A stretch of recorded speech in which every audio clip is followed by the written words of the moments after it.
Ses eaux turquoises et son sable blanc en font une destination de rêve. Entre mer et montagne, la Corse et sa beauté sont très prisées. Et pourtant, dans la vieille ville de Porto Vecchio et ses ruelles réputées pour être étroites, les vacanciers s'attendaient à plus de monde. On vient visiter Porto Vecchio, son centre-ville, son port, et on va aller à la plage après. Il y a du monde, mais ça va. On peut circuler partout et puis il n'y a pas de souci. Moi qui n'aime pas trop le monde, d'habitude là ça va. Je me sens bien, pas trop oppressé, donc franchement, je suis plutôt content. Des touristes évitant la foule, mais qui manquent aux professionnels du secteur.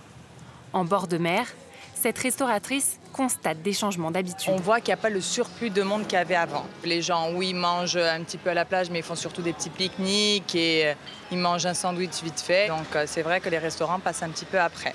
Même constat dans ce camping. Ici, les voyageurs se font encore attendre.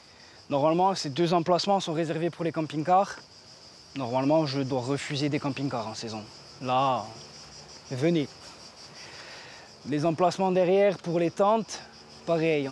Donc c'est pas trop ça pour le moment. C'est pas trop ça. C'est une saison qui n'est pas à la hauteur de ce qu'on pouvait attendre. Selon lui, ce sont les vols, mais aussi les traversées, qui sont devenus trop chers pour les touristes. J'ai un exemple d'un départ en début de saison, un départ d'ici, un aller-retour.